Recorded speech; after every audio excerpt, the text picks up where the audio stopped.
Obrigado vocês por terem confiado essa aula inaugural a mim. Privilégio muito grande. Essa igreja tem uma história comigo de muito tempo, né? E me alegro em ver ainda alguns irmãos aqui da nossa época lá do passado. E agora vendo seus filhos e seus netos também aqui, né? Eu acho que esse é um privilégio de você estar vivendo em comunhão com uma igreja durante muito tempo, né? Eu já estou há 28 anos lá na igreja bereana, então eu vi gente nascer, casei e agora estou vendo os filhos deles crescerem e sendo apresentados na igreja. É um privilégio muito grande que não tem salário ou convite de qualquer outro lugar que pague esse tipo de privilégio de viver em comunidade com uma igreja durante muitos anos.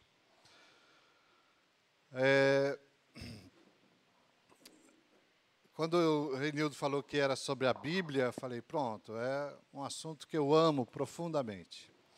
Eu amo tão profundamente esse assunto sobre a Bíblia, que às vezes eu já fui acusado até de ser um bibliólatra, ou seja, que eu tenho a Bíblia como um ídolo na minha vida.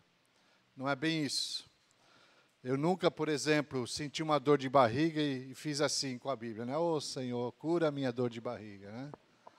Então, Senhor, eu preciso de conhecimento da Tua palavra. Ó, Senhor, passa. Nunca fiz esse tipo de coisa, nunca coloquei a Bíblia num altarzinho e fiquei ajoelhado de frente dela. Nunca acreditei que essa capa e essas folhas tivessem algum tipo de poder especial, certo? Nunca, nem sequer arranquei a página e botei na boca para saber o sabor da Bíblia. Então, nesse sentido, eu não posso ser chamado de bibliólatra. Eu não adoro esse livro, mas amo o conteúdo dessa mensagem. Essa mensagem que me alcançou aos 11 anos de idade. Embora eu não entendesse absolutamente muita coisa do que eu entendo hoje, mas aos 11 anos de idade, eu fui convencido pelo Espírito de Deus que eu precisava entregar a minha vida para Jesus e ver a vida dele na minha vida. E já tenho 58 anos e nunca me arrependi dessa decisão. Pelo contrário, cada vez que eu vejo alguém que ainda não sabe que decisão tomar na vida, eu digo, eu tenho uma boa oportunidade aqui para você e falo de Jesus para essa pessoa. Então, falar desse livro para mim é um privilégio. É uma honra poder explicar alguma coisa do que eu tenho aprendido sobre esse livro. Eu estava conversando com um rapaz lá na igreja e ele me contou que, assim que ele se converteu, uma pessoa mais velha disse assim, olha, todo crente tem que andar com um boi do lado. Ele se assustou. Como é que é? Tem que andar com um boi do lado? E aquilo ele ficou pensando, o que é um boi? Andar com um boi. Ele não via ninguém na igreja andando com um boi, né? Aí ele foi perguntar, o que significa isso, né? Aí o homem disse, o boi é o seguinte, todo crente precisa de Bíblia, oração e igreja. É o boi, né? Rapaz, eu achei essa história tão fantástica, eu disse assim, pronto, a nossa escola dominical lá é nas casas, em vez de ser no prédio central, nem é no domingo também, por isso que a gente não chama de escola dominical, é escola semanal. Então, a gente vai, cada dia tem uma casa que abre, e lá nós fazemos, então, o que é chamado um tempo de estudo da palavra, com grupos pequenos dentro das casas. E eu disse, aqui está uma excelente ideia para a gente formar um currículo e estabelecermos aqui um ensino nesses lugares. Então, nós começamos a ensinar um tempo sobre a Bíblia, depois sobre oração e depois sobre igreja. E eu fiquei responsável para falar sobre a Bíblia. Então, o que vocês vão ouvir hoje é um resumo, mais ou menos, do que a gente passou alguns meses falando sobre esse livro. A Bíblia, como chegou até nós, como se aproximar da Bíblia, quem escreveu a Bíblia, coisas que, evidentemente, vocês vão esmiuçar. Se eu tenho ideia do que é o material que vocês vão receber, vocês vão esmiuçar aí durante os próximos 4 meses, estudando a revista da Escola Dominical. Então, eu vou dar só um aperitivo aqui para vocês hoje, sobre o que significa esse livro. Se você abrisse para o Salmo 119, quando eu falo Salmo 119, não tenha nem medo que eu vá ler ele inteirinho hoje, porque todo mundo já sabe que é o maior salmo da Bíblia, né? O que poucas pessoas sabem é que este salmo, que é o maior da Bíblia, e é o maior capítulo da Bíblia, poucas pessoas têm ideia de que este salmo foi dividido em 8 versículos, até que as 22 letras do alfabeto hebraico fossem contempladas com os versos. Ou seja, do verso 1 até o 8, a primeira letra do alfabeto hebraico, todas as frases começam com a primeira letra. A partir do verso 9 até o 16, todas as frases começam com a segunda letra do alfabeto hebraico, e assim até a 22ª letra. Por isso que ele, então, é tão longo dessa maneira. Mas isso não é toda a informação que nós temos do Salmo 119. O Salmo 119 foi escrito dessa maneira, que chama-se acróstico, com um propósito: louvar a palavra de Deus, principalmente a lei do Senhor, os mandamentos do Senhor. Você pode escolher qualquer um dos 176 versículos que tenha nesse texto, e qualquer um deles você vai ver ou um sinônimo, ou a palavra lei, ou mandamento escrito, e sendo louvado. Vamos pegar aqui, Messias, cita um número de 1 até 167. É, um número qualquer, não é loteria não, pode ficar tranquilo. 46. Vamos ver aqui, 119 e 46. Eu tenho tanta segurança de que esse texto vai louvar a lei, porque eu peço para as pessoas escolherem para não dizer que eu estou achando os versículos que eu quero, né? 119 e 46 diz assim: também falarei dos teus testemunhos na presença dos reis, e não me envergonharei. Ora, a lei ou a palavra de Deus está aqui traduzida como testemunhos.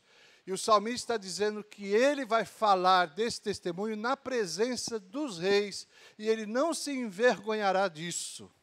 Ou seja, ele tem muita confiança na palavra de Deus. Outra pessoa, qualquer, diga o número, de 1 a 176. 105?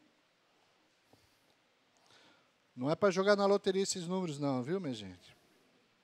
Lâmpada para os meus pés é a tua palavra, e luz para os meus caminhos. Então, aqui a Bíblia é traduzida como palavra. E diz, então, que a palavra é luz para os meus pés. Para nós, essa é uma expressão muito estranha. Como é que é luz para os pés? Evidentemente que se você está num ambiente muito escuro, você tem receio de andar, de sair do seu caminho, porque você pode bater em alguma coisa. É preciso que você enxergue pelo menos uma luzinha aí pela frente para poder dar uns passos. Isso me lembra uma vez, lá em São Paulo, na divisa com o Paraná, São Paulo e Paraná, existe uma caverna que o nome deveria ser uma coisa que louvasse a Deus, mas o nome é a Caverna do Diabo, né? O diabo não fez aquela caverna, quem fez foi Deus, né? Mas deram a glória para o diabo lá. E você penetra naquela caverna e é tudo muito bem iluminado. Mas eu me lembro, como estudante, estive lá e o guia nos levou para um determinado lugar e nos avisou: agora todo mundo tem que ficar bem parado, não se mexa, não faça nenhum movimento. E ele desligou as luzes. E era um breu, era uma coisa tão escura que eu não enxergava absolutamente nada. E qualquer tentativa de andar no escuro seria perigosa demais. Você poderia cair, tropeçar, se machucar. Então ele disse: fique completamente parado. Ele praticamente nem precisava ter dito isso, porque todo mundo ficou paralisado com a escuridão dentro daquela caverna. Não havia nada que demonstrasse uma luz. E aí ele pediu para acender a luz novamente, e aí a gente viu como era bom ter luz para andar. Então, a palavra de Deus é uma luz para o nosso caminhar, né? Lâmpada para os meus pés é a tua palavra, e luz para os meus caminhos. Esta é a maneira que todos nós devemos andar, na escuridão desse mundo, na escuridão que essa sociedade faz, na escuridão que a mídia diz que essa sociedade vive, nós precisamos da luz da palavra para interpretar os caminhos com que nós devemos andar, né? Então, o Salmo 1 diz, bem-aventurado o homem que não anda segundo o conselho dos ímpios, nem se detém no caminho dos pecadores, nem se assenta na roda dos escarnecedores. Antes, o seu prazer está na lei do Senhor, e na sua lei medita de dia e de noite. Então, a palavra de Deus tem esse poder, essa capacidade de nos trazer luz. E aí, nós podíamos fazer esse joguinho até acabar amanhã em todos os versículos. Então, fica o desafio para você ler hoje o Salmo 119 em casa e ver quantos sinônimos são usados para a palavra de Deus e como cada versículo desse salmo louva a palavra de Deus. Então, aquele que foi o autor desse salmo, ele olhou para a palavra de Deus e disse assim, eu preciso dizer para Deus como este livro é importante na minha vida, como este livro é maravilhoso. E ele fez essa poesia enorme para louvar a palavra de Deus. E hoje nós estamos aqui, cada um de nós hoje possui uma Bíblia, ou física, ou alguns agora já trazem dentro do celular, ou de um artifício como esse aqui, que chama-se iPad. A Bíblia está divulgada, é o livro mais vendido do mundo durante muito tempo. Mas será que é o mais lido do mundo? Essa é uma pergunta que nós precisamos fazer para nós mesmos, né? Como é que a Bíblia veio a ser esse livro mais vendido do mundo? É interessante, porque quando a gente vai para a Europa ou vai para Israel, vai ver igrejas antigas da época, bem antiga mesmo, lá do princípio da igreja primitiva, percebe que algumas Bíblias ficavam acorrentadas no púlpito. Acorrentadas, literalmente. Elas tinham uns buracos onde passava uma corrente e elas ficavam presas ali. Se é ainda mais antigo, você vai para uma sinagoga judaica, então a Bíblia, que é escrita ainda em rolos, fica guardada as 7 chaves no armário e só uma pessoa tem as chaves para tirar de lá e colocar. Por que isso? Porque uma cópia da Bíblia naquela época era extremamente caro. Só quem possuía muito dinheiro, ou então uma comunidade que juntasse dinheiro, podia obter uma cópia da Bíblia. Mas essa história mudou, graças a Deus, essa história mudou recentemente, há 2 séculos atrás, por causa de uma menina. Eu não sei se você já conhece essa menina. E vocês deviam agradecer a Deus pela vida dela, porque ela foi a responsável para que cada um de nós pudéssemos ter mais de uma cópia de uma Bíblia em casa. Tem gente que tem, eu pelo menos tenho umas 40 mais ou menos lá na minha biblioteca, de versões diferentes, de árabe, francês, inglês, italiano, espanhol, etc. Mas essa menina foi a responsável para que eu pudesse ter toda essa quantidade de Bíblias. A Bíblia é tão popular hoje, tão popular, que uma vez por ano nós pegamos as Bíblias que os irmãos esquecem durante os cultos e não botam nome, e a gente doa para as instituições porque não sabe como devolver a Bíblia para as pessoas. Fica anunciando lá, venha procurar sua Bíblia se você perdeu. Às vezes o irmão prefere comprar outra do que ir procurar a que ele perdeu para não passar vergonha, né? Agora, me pergunto quantos celulares a gente acumula por ano? Nenhum. Mas as pessoas esquecem celulares, mas vêm buscar rapidinho, certo? Mas Bíblia não. Bíblia passa um ano lá, a pessoa nem se importa. Então, a Bíblia se tornou um objeto muito fácil de ser possuído. E graças a essa menina chamada Mary Jane. Deixa eu contar rapidamente a história dela. Uma história muito bonita. E eu vou resumir aqui bem rapidamente. Mary Jane era uma menina que amava as Escrituras. Só que ela vivia numa época, 1802, era uma época que as Escrituras eram caríssimas. Muito caras. E nem todas as famílias tinham geralmente era o pastor da igreja quem tinha, e irmãos muito abastados é que possuíam uma cópia da Bíblia. Então, Mary Jane disse, como é que eu vou fazer? Primeiro, ela era analfabeta. Ela não sabia nem ler, nem escrever. Mas ela amava a Bíblia. Segundo, naquela época, as igrejas não permitiam crianças entrar dentro da igreja. Quando eu penso que vocês têm uma escola dominical de 0 a não sei quantos anos, naquela época, crianças não eram permitidas entrar na igreja. Mas, por causa do amor que Mary Jane tinha para a palavra, ela foi permitida pelo pastor a quebrar essa regra, assistir aos cultos e ouvir a mensagem da pregação, porque ela precisava contar para o pai dela, que estava doente, o que foi dito na igreja. Então, ela chegava cedo, ela sentava no banco e começava a ouvir. E, principalmente, prestava muito atenção na leitura da Bíblia. E, às vezes, ela era capaz de reproduzir o que ela ouvia para o pai depois, mais tarde. E uma irmã, percebendo que ela tinha esse amor, chamou ela um dia na casa dela e mostrou uma mesa onde tinha um pano muito bonito. E pediu para Mary Jane sentar na frente daquele pano e abrir o pano, e era uma Bíblia de verdade. Mary Jane nunca tinha visto uma Bíblia tão perto assim dela. E a mulher disse, pode tocar, pode mexer nela. E ela, pela primeira vez, conseguiu abrir uma Bíblia, olhar, só que ela não entendeu nada, não sabia ler e escrever. Um dia, chegou um professor no vilarejo dela, onde ela morava, e viu a situação de Mary Jane e se comprometeu com os pais de ensiná-la. Ela já tinha passado, inclusive, da idade de aprender, mas como o pai era muito doente, ela tinha que fazer as obrigações de casa, cuidar da criação, para que a família tivesse seu sustento. Mas ela prometeu que ela redobraria o trabalho dela para poder estudar.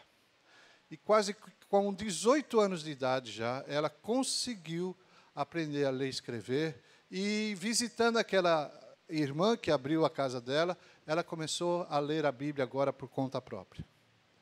Mas ela disse, eu gostaria muito de possuir, porque eu queria ler para o meu pai, queria ler para a minha mãe dentro de casa, ler as Escrituras para ele. E ela foi tentando juntar dinheiro, porque era muito, muito, muito caro uma cópia da Bíblia. E quando ela conseguia juntar o dinheiro, o pai adoecia mais, ela tinha que gastar dinheiro com remédio, aí tinha que trabalhar mais. Depois de muita luta, ela finalmente conseguiu o dinheiro. E ela foi para uma cidade que distava 40 quilômetros a pé da cidade dela. Ela teve que fazer essa viagem. O sapato que ela tinha era um sapato que apertava, então ela tirou o sapato, foi a pé, descalça, durante todo esse período da viagem, até chegar na cidade. Quando ela chegou na cidade, foi falar com um homem que vendia as Bíblias. E naquele dia que ela chegou lá, já tarde da noite, e contou para ele o que ela precisava. Ele disse, olha, eu só tenho uma cópia da Bíblia nessa linguagem, já está prometida por um homem, a próxima vai demorar uns 3 meses para chegar.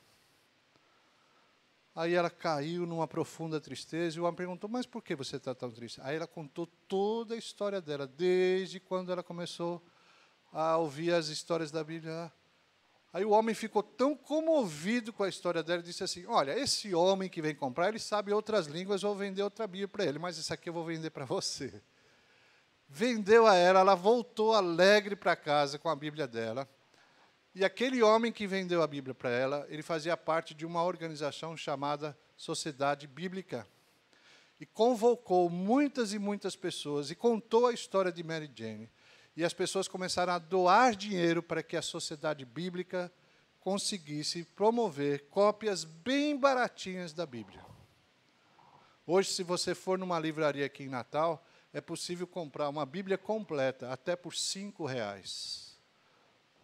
Dificilmente você compra qualquer coisa no comércio por R$5. Até bala é caro, né? Até uma fatia de bolo de macaxeira que minha esposa foi comprar outra era R$7. Ou seja, não era nem 5. Mas você compra uma Bíblia por R$5. Então, graças a essa menina, esse livro se tornou um livro popular. E hoje é o livro, durante muitos anos, o mais vendido do mundo. Muito bem. Tendo essas informações, O que a gente vai fazer com isso? O que a gente pode fazer com a Bíblia? Uma das coisas básicas que nós podemos fazer com a Bíblia é ler. É óbvio, né?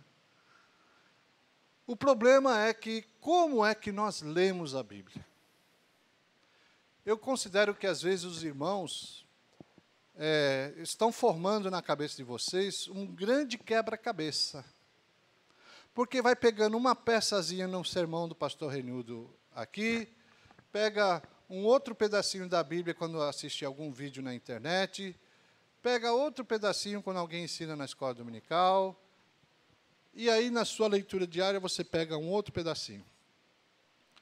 Só que são pedaços de lugares bem diferentes, e você não consegue formar um todo. E a Bíblia, ela é tão maravilhosa, que ela tem sentido de Gênesis a Apocalipse numa harmonia muito, muito grande.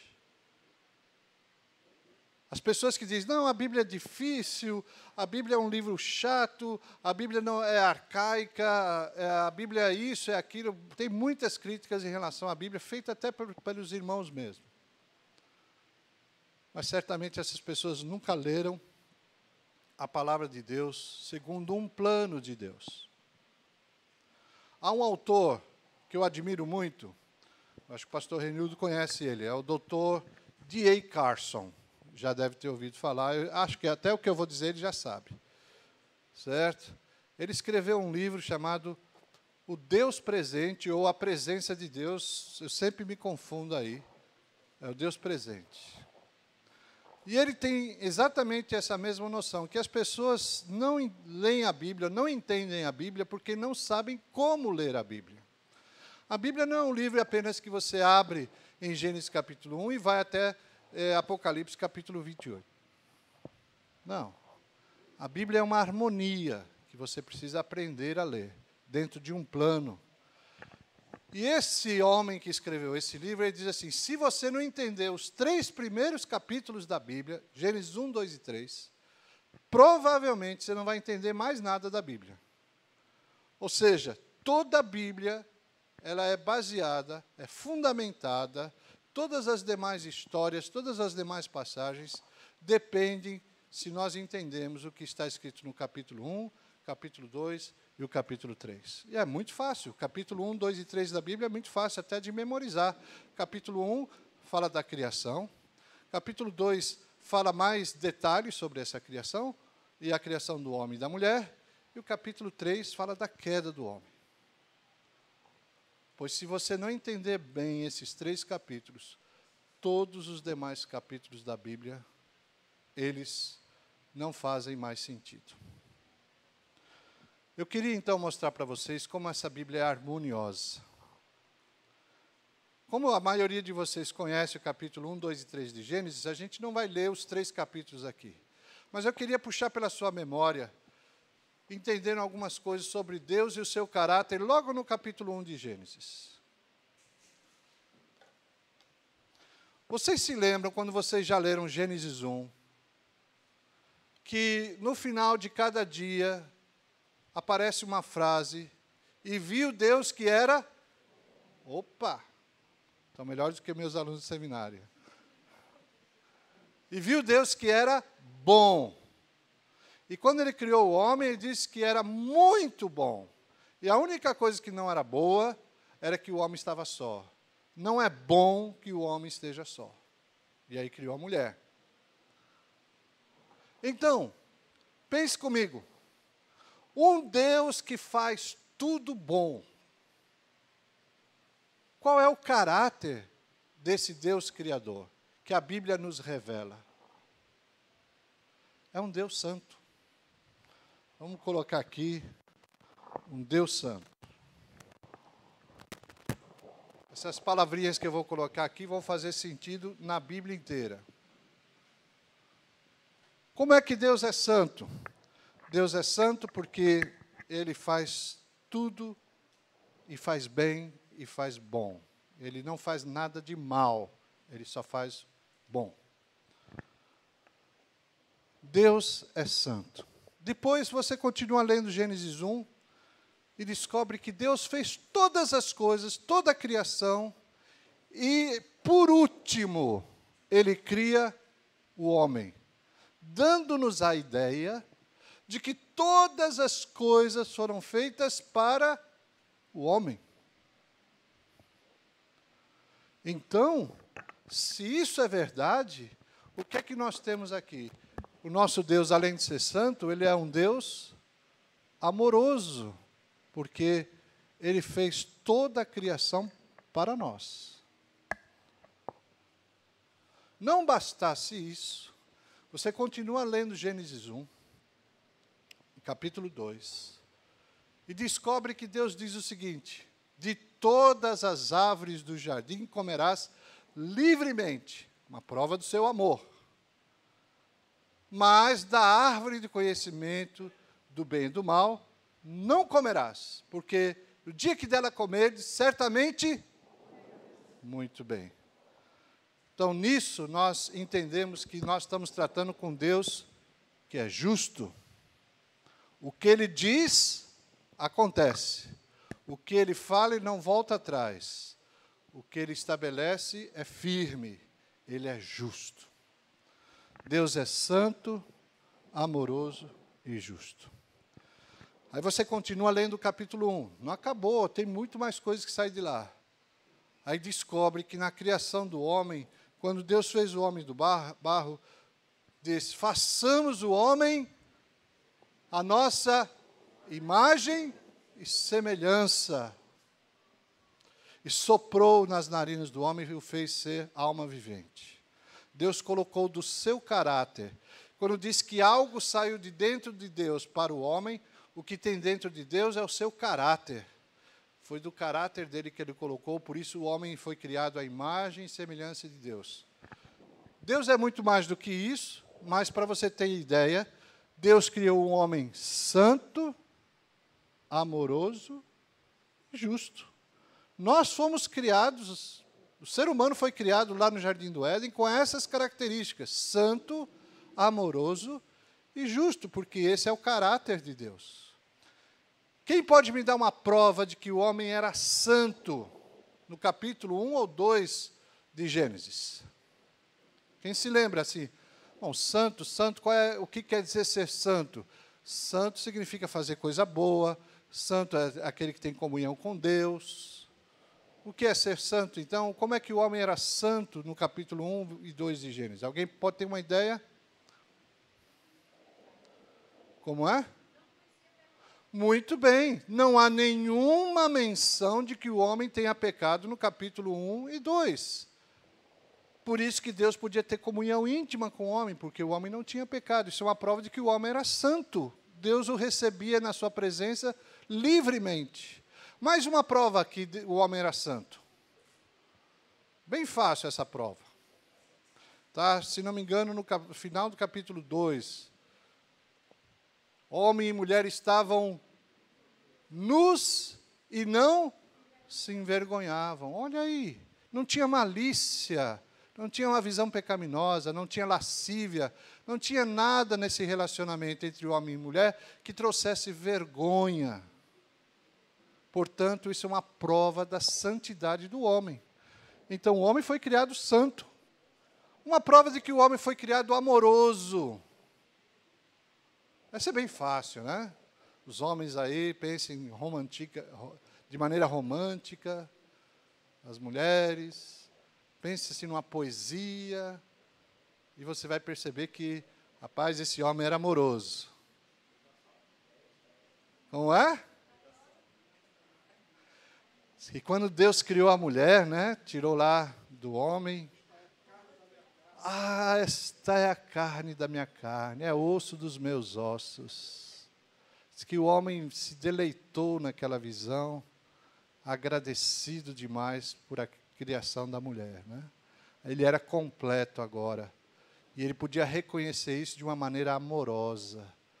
O homem era amoroso. Uma prova de que o homem era justo. Justo para Deus é quando Ele diz uma coisa e a coisa acontece. Justo para o homem é quando ele é capaz de colocar a vontade de Deus acima da própria vontade dele. Então, quando ele diz assim, eu vou fazer a vontade de Deus, ele passa a ser um homem justo. Então, uma prova de que Adão era justo. Bem fácil também. Capítulo 1, capítulo 2. Deus criou um jardim. Botou quem para cuidar do jardim? Aí o homem disse, não, que conversa é essa, Deus? Um negócio desse assim, deixa isso aí, o mato crescer, que se vire. Não, ele foi lá cuidar do jardim. Ele obedeceu à vontade de Deus. Deus trouxe os animais para ele, para ver como é que chamaria. Ele disse, eu vou lá dar nome para essas bestas? Não, deixa eu ficar aí. Não, ele foi lá, foi obediente e colocou o nome nos animais. O homem era justo, ele fazia a vontade de Deus. Até o capítulo 3, ele obedeceu não pegar da árvore, do bem e do mal, do conhecimento do bem e do mal. Ele foi homem justo, ele cumpriu o que Deus disse. Então veja que a Bíblia nos afirma, logo de cara, logo no início, logo nos 2 primeiros capítulos, que Deus é santo, amoroso e justo, e nos criou santos, amorosos e justos. Agora vamos para o capítulo 3. Outro capítulo 3 terrível, né?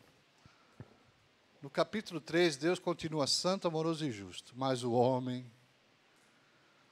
Uma prova de que o homem perdeu a sua santidade no capítulo 3. Lembra? Santo é sem pecado, santo é puro, fazer coisas boas. Uma prova de que o homem...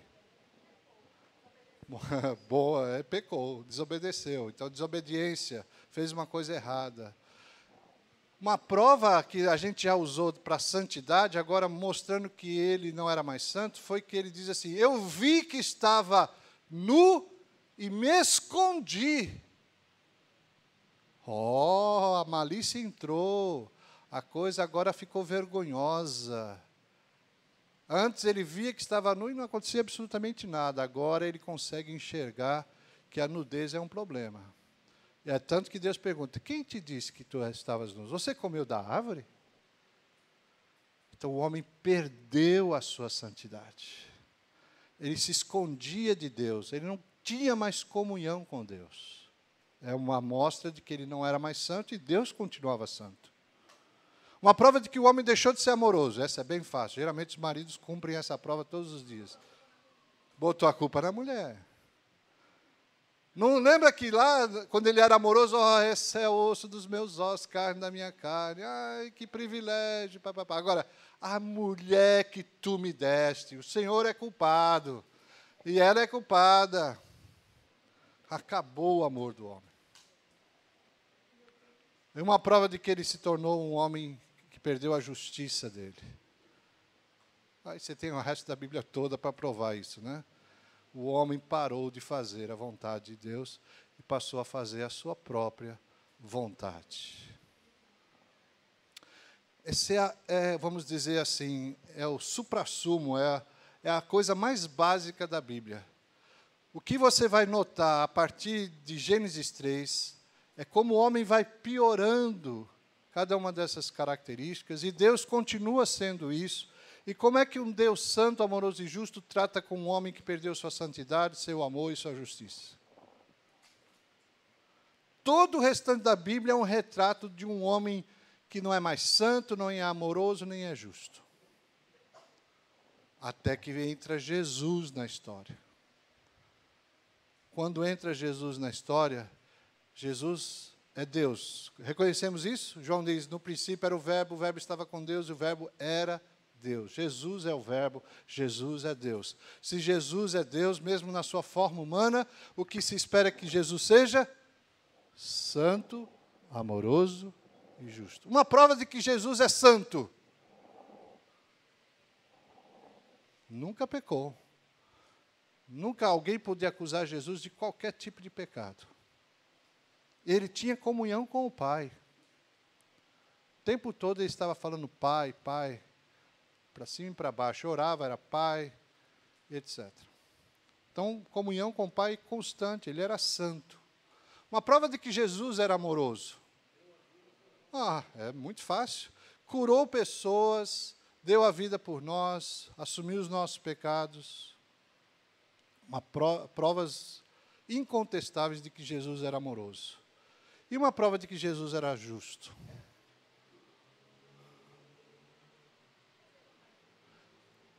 Pai, não seja feita a minha vontade, mas a tua vontade. Não é assim que ele dizia?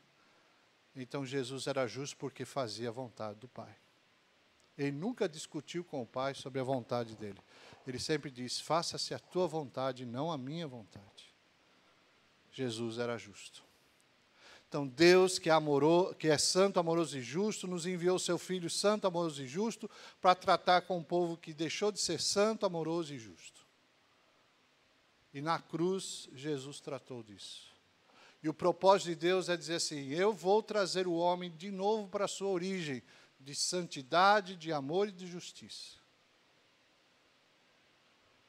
Aí você começa a ler Atos até o Apocalipse, passando pelas cartas de Paulo, e vai descobrindo então que Deus é bem-sucedido na sua tarefa, porque no Novo Testamento nós temos então irmãos sendo chamados de santos. A igreja do Coríntios, santos em Cristo Jesus. Está lá escrito isso? Capítulo 1 de 1 Coríntios. Em vários lugares. Escreva a vocês, santos de Deus, em Cristo Jesus. Olha aí. Em Cristo nós recuperamos a posição de sermos santos. Depois, em Cristo nós conseguimos amar novamente, porque uma das ordens para o cristão é amai-vos uns aos outros, como eu vos amei. Como é que Jesus vai dar um mandamento para nós se ele esperava que não fosse obedecido? É porque ele crê que em Cristo nós podemos voltar a amar como Deus ama. E agora, ele diz também aos justos, aos justificados em Cristo Jesus. Uma das doutrinas mais belas das Escrituras, e talvez a mais rejeitada hoje, chama-se a doutrina da justificação, onde nós somos declarados justos diante de Deus em Cristo Jesus. Essa é a Bíblia, minha gente. A Bíblia é a forma de Deus mostrar para nós como nós podemos retornar às características básicas de um Deus santo, amoroso e justo, que criou um homem santo, amoroso e justo, que perdeu as qualidades de ser santo, amoroso e justo, mas que enviou seu Filho santo, amoroso e justo, para nos tornar santos, amorosos e justos nele. Por isso que a igreja pode ser apresentada lá em Apocalipse como uma igreja sem mácula, porque ela é santa. Por isso que há um casamento no final do livro de Apocalipse, porque há amor entre Cristo e a igreja. E por isso que nós podemos ser chamados justos, porque o sangue de Cristo tirou todas as nossas culpas e ele nos declarou justos. Há um trecho em 1 Coríntios que diz que aquele que não conheceu o pecado, falando de Jesus, Deus o fez pecado por nós, para que nele, em Cristo, fôssemos feitos justiça de Deus. O livro de Apocalipse fecha com a igreja gloriosa se casando com Cristo, num casamento que é santo, amoroso e justo. Do jeito que começou Gênesis, termina Apocalipse. A Bíblia é uma unidade.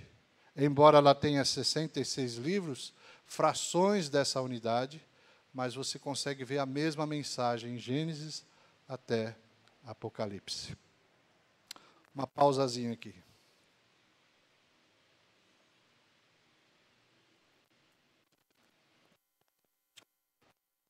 Saber se tem alguma pessoa aqui que seja capaz de contar a história de Gênesis até Esther, ou seja, que compreende todo o Antigo Testamento em 5 minutos. Tem alguém? Alguém se arrisca? Alguém que seja capaz de contar a história da Bíblia, do Antigo Testamento pelo menos, de Gênesis até Esther, em 5 minutos. Eu sei que a sua Bíblia diz, não, mas é de Gênesis a Malaquias. Mas estou falando na ordem cronológica, que seria então essa ordem cronológica de Gênesis até Esther. A história, estou falando da história, não da maneira como os livros foram arrumados na Bíblia. Evanildo, 5 minutos?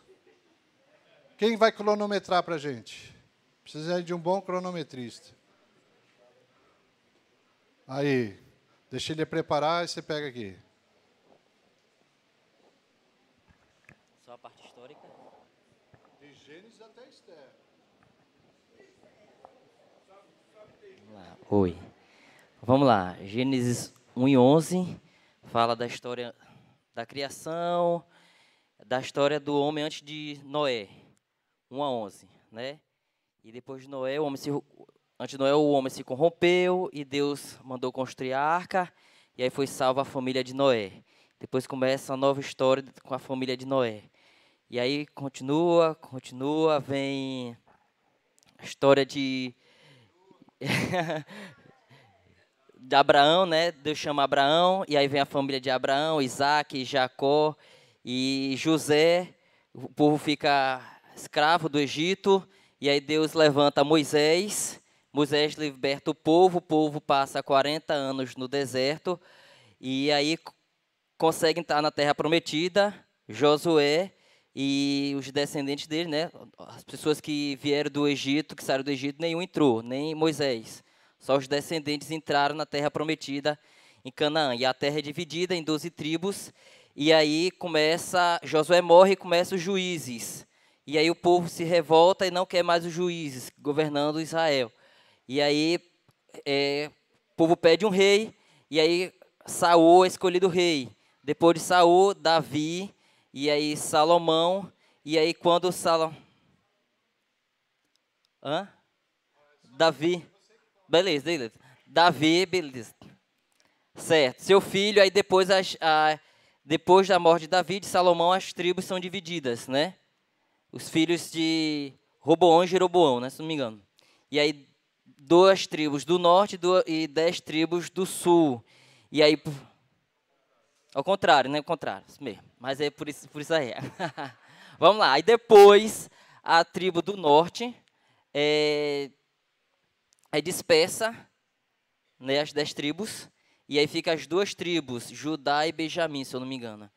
E aí depois o povo é levado cativo para a Babilônia, e aí passa o tempo na Babilônia, 70 anos, se eu não me engano, cativo na Babilônia, e aí que depois começa com o rei Ciro, se não me engano, e aí o povo começa a voltar, né, com Neemias, com Esther, né, que também faz parte desse retorno aí para a terra prometida, certo?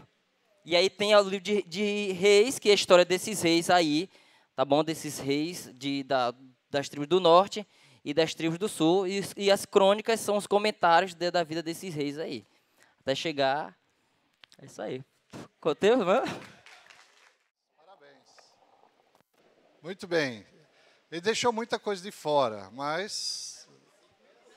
Não, mas 5 minutos é suficiente para botar mais coisa aí. Então, se eu lhe perguntasse, onde se encaixaria nessa história o livro de Isaías?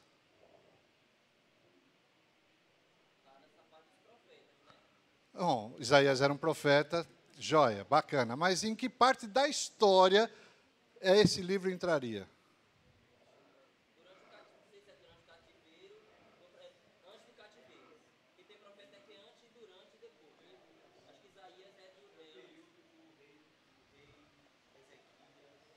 Então, o reino dividido, né? Muito bem. O livro de Malaquias entraria onde nessa história? Depois do cativeiro. Muito bem. O livro de Jó.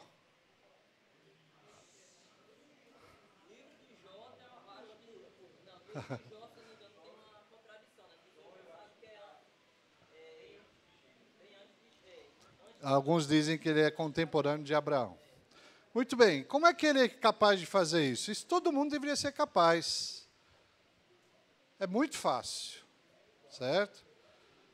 Então eu vou ensinar aqui agora uma maneira de ver essa história de uma maneira gráfica, quer dizer, você pode ver, você mesmo pode fazer e você pode contar essa história em 5 minutos. Ele conseguiu em 4, né? Depois a gente vê quem bate o recorde. colocando o maior número de informações possíveis. Então, lembre-se, nós estamos numa escola bíblica dominical. Eu queria saber qual de vocês vai para uma universidade, vai para uma escola de segundo grau, ou mesmo de primeiro grau, ou leva seus filhos para uma escola sem material didático, sem um caderno e um lápis, pelo menos. Alguns estão levantando seus cadernos, mas a grande maioria aqui está dizendo assim, o que é que eu estou fazendo aqui, né? Então, eu não vou pedir para vocês pedirem emprestado folha, porque aí vai acabar com o caderno dos irmãos aí. Mas se você tem uma folha e coloca ela nesse sentido retrato, aliás, paisagem, e estabelece algumas linhas imaginárias aqui, certo? O meio da folha, vamos colocar aqui, o meio da folha aqui, aqui. Depois eu vou pegar essas medidas de meio, vou dividir mais uma vez no meio, aqui, aqui.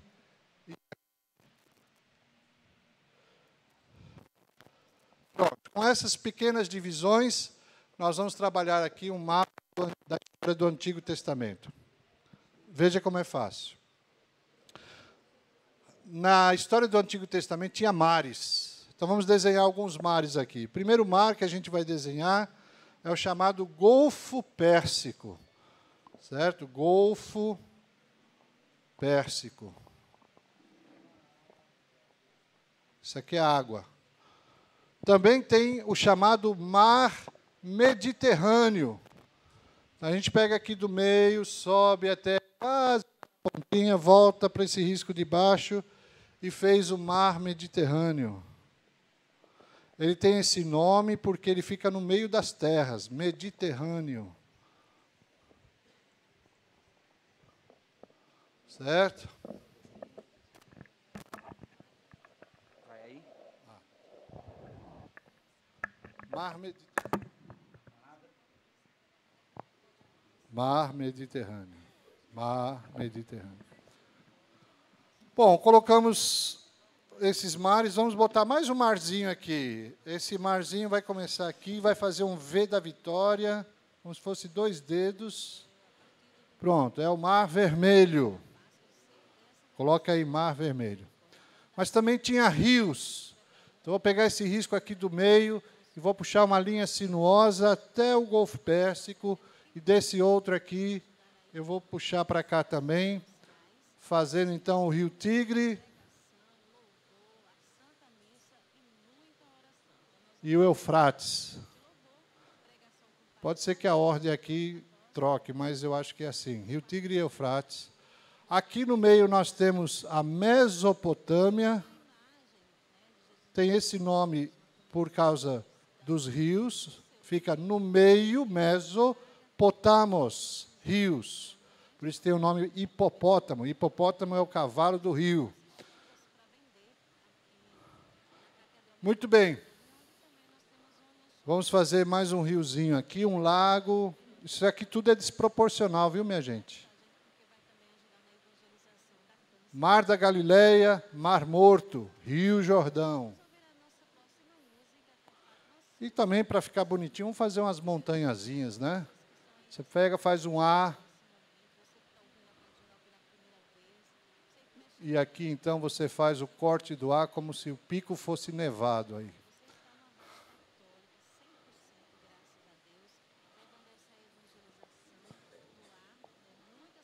Com esses rabiscos aqui, eu conto a história de Gênesis até Esther de uma maneira bem fácil.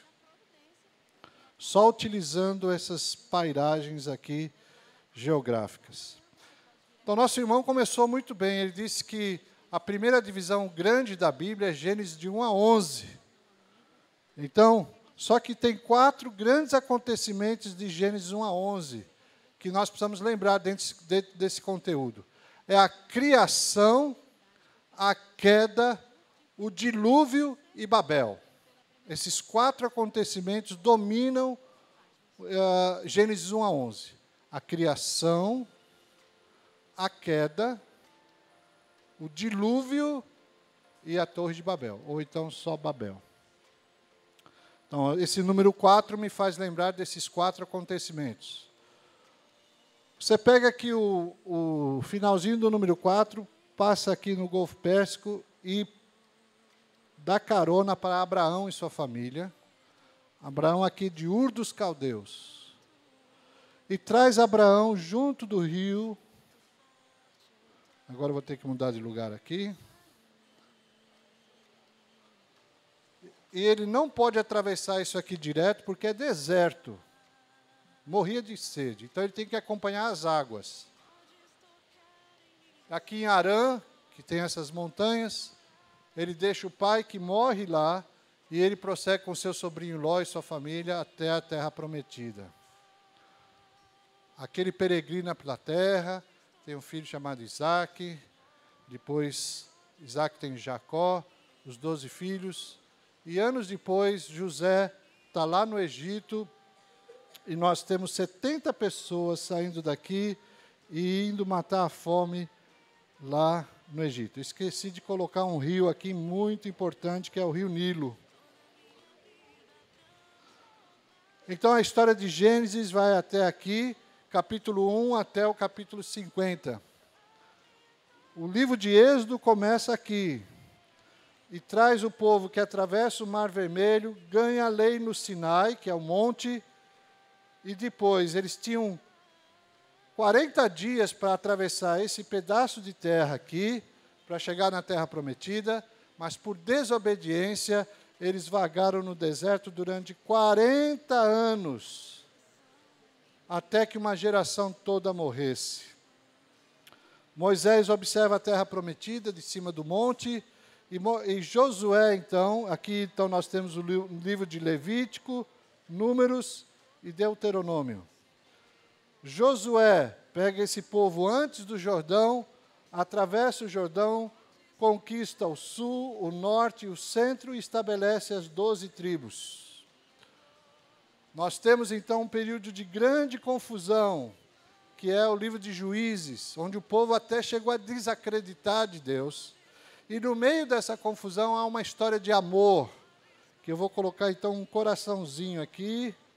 É a história, aqui é Juízes, e aqui é a história de Ruth. Certo? Ruth é a bisavó, tataravó de Davi. Certo? Então é importante que ela entre aqui nessa história. Como o irmão disse, o povo estava cansado dos juízes, muita confusão.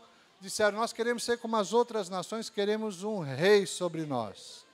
Então temos o rei Saul, Davi e Salomão. Todos eles reinaram 40 anos, cada um deles. Saul, 40 anos, Davi, 40 anos, Salomão, 40 anos. E foi um filho, apesar de Salomão ter cerca de 1000 mulheres no seu harém, ele teve só um filho, né? Um filho só é dado a ele, que é o Roboão. O Roboão teve a grande façanha de dividir a nação em duas, 10 ao norte, 2 ao sul. As tribos do norte sempre foram desobedientes a Deus, e logo em 722 a.C., elas foram levadas cativas para a Síria, e nunca mais se ouviu falar desse povo. Desapareceram do mapa. As tribos do sul, que eram 2, mais os levitas que abandonaram o norte, porque o norte não adorava mais a Deus, os levitas foram para o sul também. Eles perduraram até 586 a.C., mas também desobedeceram a Deus e foram levados para a Babilônia, que fica aqui na Mesopotâmia. 70 anos depois do cativeiro, eles voltaram sob a liderança de Esdras e Neemias. Voltaram, reconstruíram Jerusalém, certo? E enquanto essa confusão toda estava acontecendo aqui, no Golfo Pérsico tinha uma rainha que salvou a vida de todo esse povo. Como era o nome dela? Esther. Pronto, Gênesis até Esther. Se você me perguntar onde entra cada livro nessa história, que eu não citei todos os livros da Bíblia, ou do Antigo Testamento, eu lhes direi aonde é que ele se encaixa. Alguém quer arriscar um livro que eu não falei ainda? Pronto, agora você pode fazer para mim agora. Eu fiz para você, você pode fazer para mim.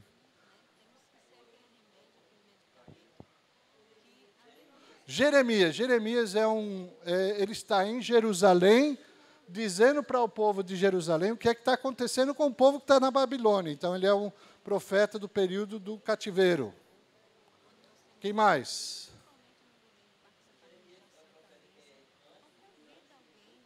Não, ele é do período exatamente do cativeiro. Só que ele é responsável para dizer do povo que restou aqui, como é que está a vida do povo lá. Dizendo, se arrependam, se arrependam. E o povo aqui, não, vamos fugir para o Egito. Ele disse, não fuja para o Egito, Deus vai mudar a nossa história. Eu vou até comprar uns terrenos aqui, porque o povo vai voltar. Então, Jeremias é esse profeta que está ali animando o povo a se arrepender diante de Deus. Quem mais quer arriscar um livro da Bíblia, do Antigo Testamento? Ezequiel. Ezequiel é um profeta como Jeremias, só que ele está em Babilônia dizendo como é que a vida está correndo lá em Jerusalém. Ele tem as visões, lembra das visões de Ezequiel? Ele disse, eu passei pelos rios, eu entrei no templo, eu vi as salas em que os deuses são adorados lá dentro de Jerusalém. Ele tem as visões dele de como a idolatria ainda está imperando lá em Jerusalém. E por isso que Deus tirou o povo de lá. Daniel está no cativeiro, aqui na Babilônia, e a função dele é dizer para o rei da Babilônia que Deus vai restaurar o povo de Israel. Então ele perdura vários reis, ele passa pela mão de vários reis, ele é o copeiro fiel do rei, e ele então estabelece para aqueles reis, olha, vocês pensam que vocês estão por cima da carne seca? Não, um dia isso aqui tudo vai ser ruína, e o povo de Israel vai sair. Ele tem as visões de Daniel, a estátua de Nabucodonosor, né, e mostrando que os reinos vão se suceder. Ele está mostrando isso para os reis da Babilônia. Ele é o que interpreta o filho do rei Nabucodonosor, dá uma festa com os pertences do templo, e um dedo escreve na parede, né, e ele interpreta, dizendo que ele foi pesado e achado em falta. E ele morreu naquela noite, aquele rei. Quem mais quer arriscar um livro? Fala um livro mais difícil, gente, dos profetas menores. Hã? Sofonias. Rapaz, você foi pegar lá no fundo do poço agora, né? Vamos lá, os livros dos 12 profetas, são 9, na verdade, que são profetas que vão dizer que o povo precisa se arrepender, porque está sendo muito injusto, os juízes estão sendo injustos, tudo isso. E os 3 últimos, Ageu, Zacarias e Malaquias, são os profetas que falam na volta de Esdras e Neemias, animando o povo a reconstruir. Então, Sofonias são dos profetas que está chamando a atenção do povo para as injustiças que eles estão cometendo e como Deus vai trazer o castigo sobre eles. Então, cada vez que alguém fala de um livro da Bíblia para mim, que se pertence ao Antigo Testamento, a minha cabeça direto vai para a história, para saber se aquele pastor ou aquele pregador, onde quer que esteja falando, ele vai situar primeiro o livro que ele está lendo na história, para depois dizer como se aplica. Então, quando a irmã citou aqui o Deuteronômio no nosso exercício matinal, o que ela estava fazendo? Ela estava pegando um pedacinho da história dos 5 primeiros livros da lei que foram entregues no Êxodo. Moisés escreveu Gênesis, Êxodo, Levítico, Números e Deuteronômio. Então, Deuteronômio é o último livro, e tem esse nome, Deuteronômio, porque nomos quer dizer lei e deutero quer dizer segundo. A lei já tinha sido dada no livro de Êxodo, mas ela foi mais esmiuçada, mais elaborada no livro de Deuteronômio, e então foi de lá que ela tirou o texto do nosso alongamento hoje de manhã. Muito bem. A Bíblia é uma harmonia. Ela é um livro que você pode ver as histórias acontecendo no lugar, as profecias e elas se cumprindo. Deixa eu terminar aqui. Alguém quer cronometrar e eu vou dizer essa história de novo ou não precisa? Confia que eu faço isso em 5 minutos também. Muito bem.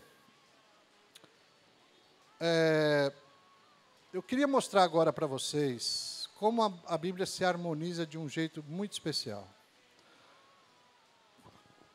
Aqui está o povo no Egito, escravizado durante 400 anos.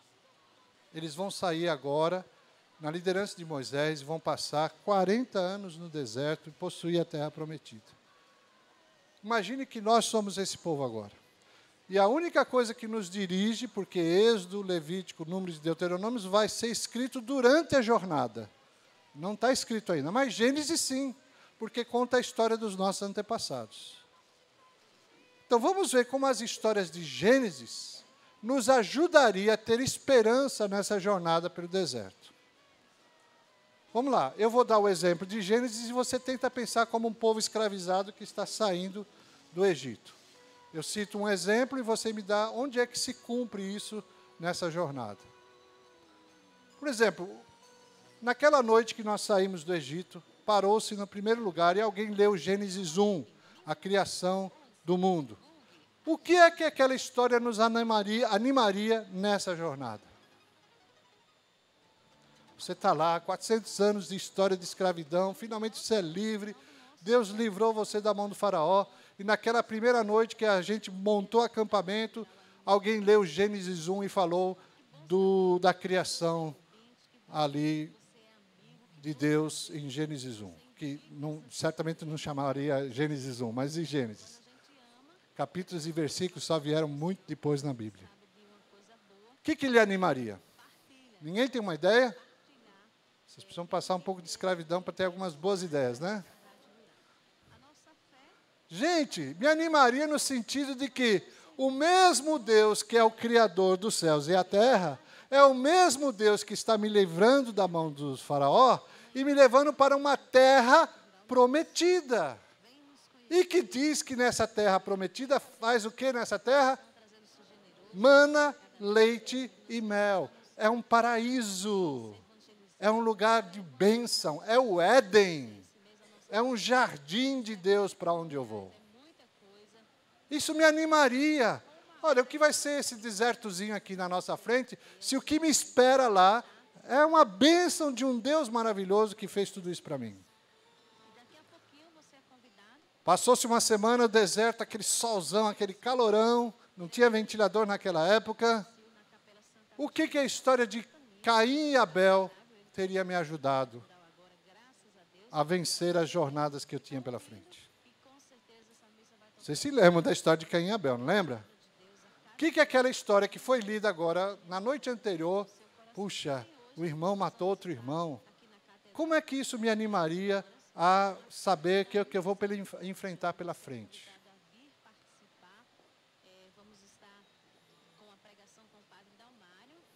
Não, pode falar, minha gente, pode falar. Não tenha medo, não, eu não vou dar nota. É escola, mas eu não sou o professor que vai dar nota. Ninguém?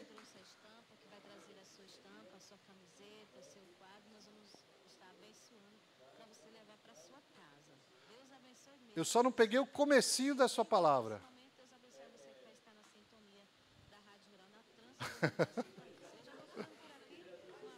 Não, mas olha, agora Jesus está lá no Novo Testamento, vamos pensar como o povo de Israel ainda. Vamos lá. Gente, no meio do caminho eu ia encontrar os povos que eram meus parentes e que desejariam a minha morte. Quem são os parentes de Israel quando está atravessando o deserto? Nós temos os moabitas, por exemplo. Quem eram os moabitas? Eram os filhos de Ló, sobrinho de Abraão. Eram meus parentes.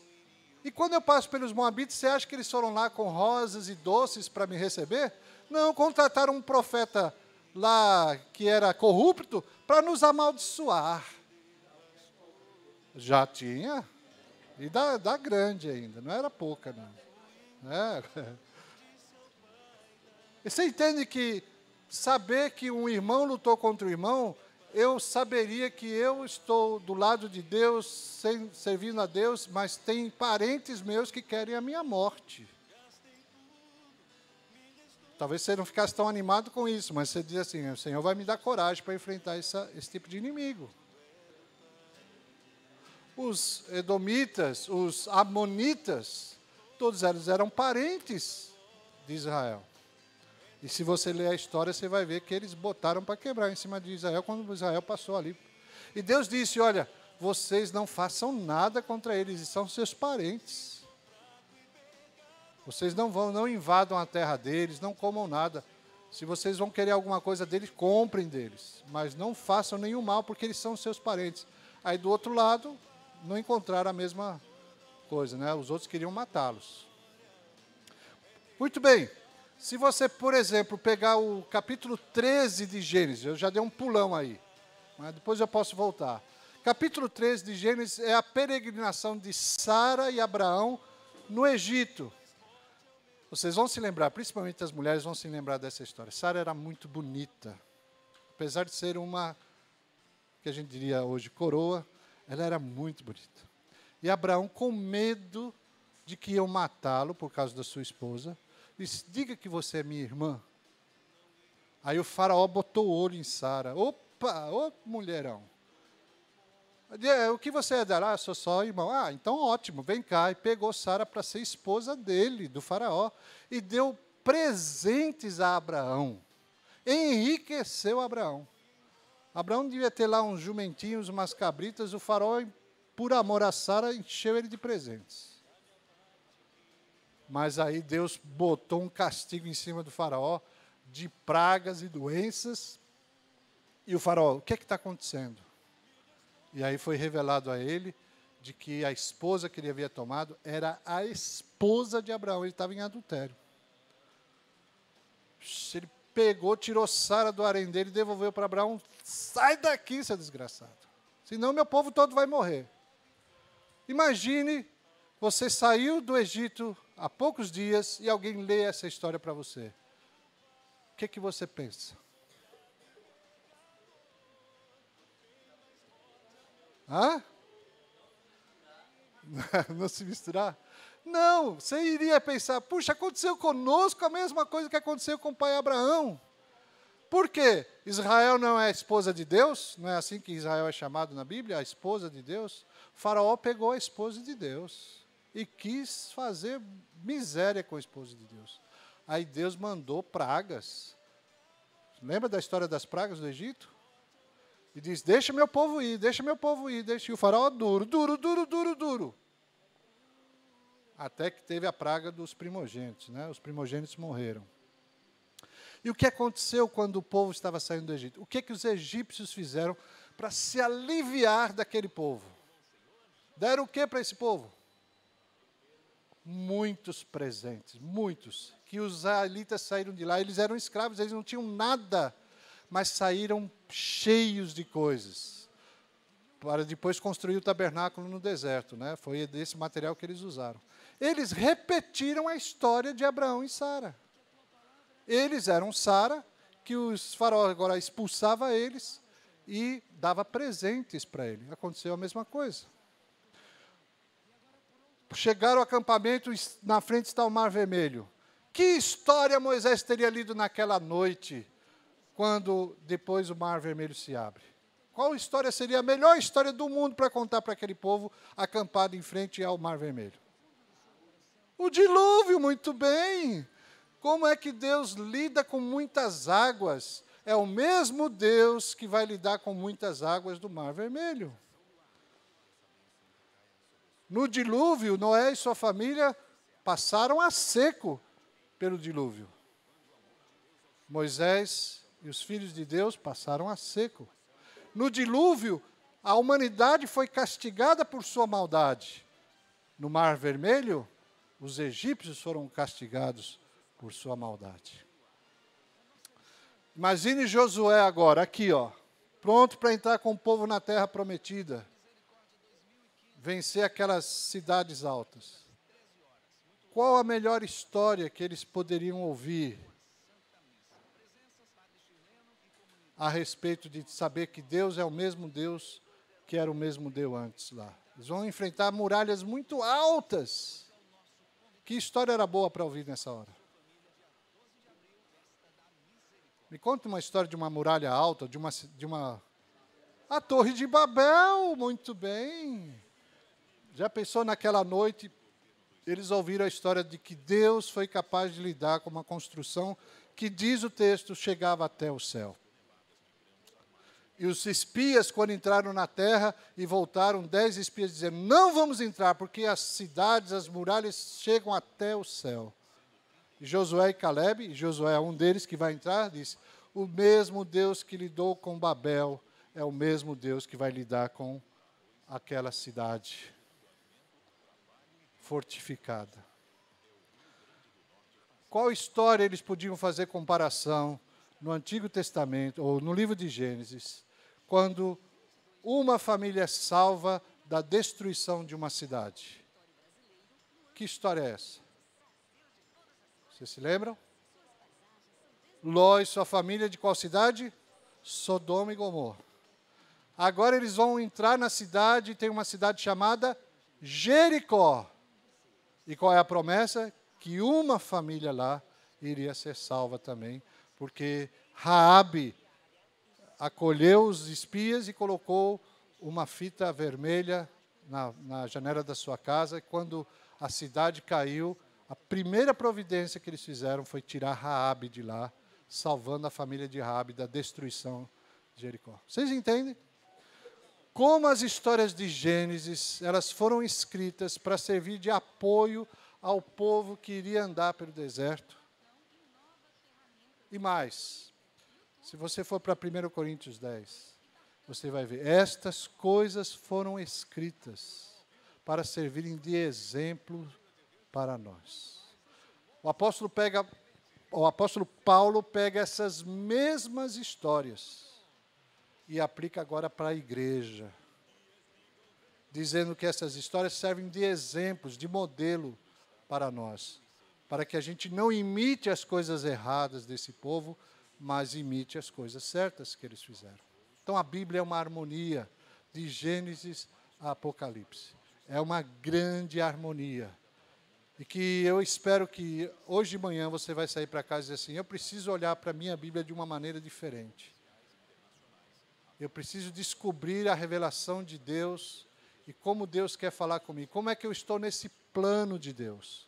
Porque eu faço parte desse plano de Deus. Onde é que eu me encontro nesse plano de Deus? E a Bíblia vai revelar para você onde é que você se encaixa.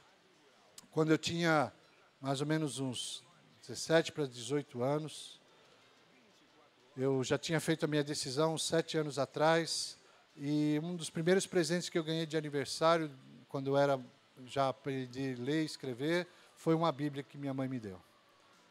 E eu costumava ler essa Bíblia. E eu estudava, eu morava num lugar que não tinha água encanada, não tinha energia elétrica, eu dependia de um candeeiro de querosene que fazia um fumaceiro, chegava a ser venenoso aquela fumaça. Mas eu lia toda noite a minha Bíblia. E um dia eu estava lendo 1 Timóteo. E foi interessante, porque naquela noite eu orei assim, Senhor, Paulo escreveu para esse Timóteo, mas eu leio essa carta como se Paulo estivesse escrevendo para esse Paulo. E naquela noite eu tomei a decisão de servir ao Senhor muito mais forte do que eu tinha servido até aquele momento. Eu disse que estaria pronto para entrar para o ministério. Eu vou fazer quase 35 anos de ministério já, depois dos meus estudos preparatórios.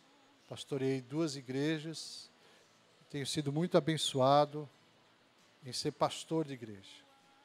Às vezes é desanimador, às vezes é triste, às vezes nós temos que enfrentar política, coisas mesmo que vocês que vivem em igreja há mais tempo sabem do que eu estou falando. Mas o meu amparo todos os dias é saber que a palavra de Deus, de um Deus que me chamou lá atrás, é o mesmo Deus que continua agindo hoje. É o mesmo Deus.